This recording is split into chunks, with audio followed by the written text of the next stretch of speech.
Hi, welcome to the legal wing of Perchance to Read, where I read one word or legal term and quickly break it down for trial watchers.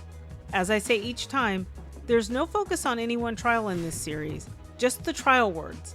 And as always, nothing in this video is intended to be legal advice to anyone about anything. Okay, let's jump right in. This will be a very short video despite how long this next sentence will make you think it's going to be. But bear with me. Arraignment stems from the 14th century word arraign. No, we're not going to start in the 14th century and slowly work our way forward, but it helps to know the root of certain words when breaking them down. Arraign means to call to account, or to accuse, or to call up on a criminal charge. Around the middle of the 15th century, it seems to have come about that judiciaries needed a word for what happens when one is called to account or called up on a criminal charge, when one is arraigned, and thus was born the word arraignment. If you pick apart the definition of arraign, to call to account, you understand what needs to happen at an arraignment.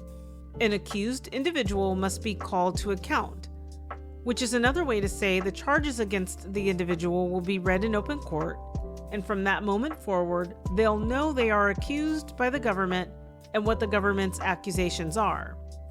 At that point, meaning at the arraignment, the accused can tell the court how they plead to the charges, guilty or not guilty.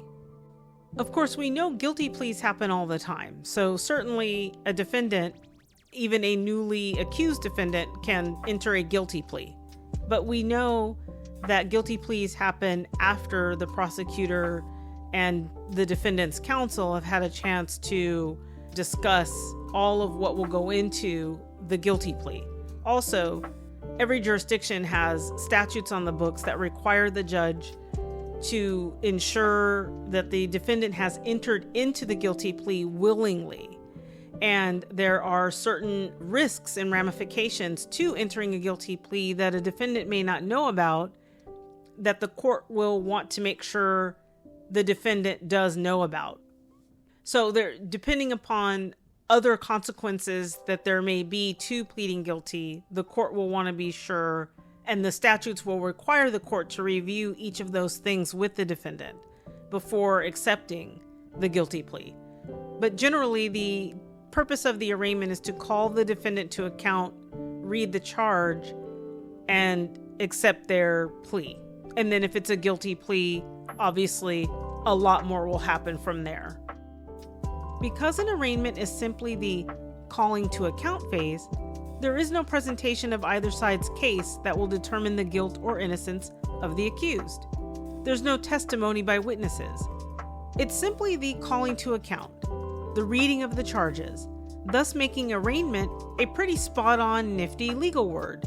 It does what it says what it does. And there you have it, arraignment.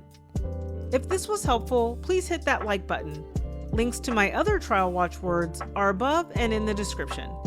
And it bears repeating, nothing in this video is intended to be legal advice to anyone about anything. Thanks for watching.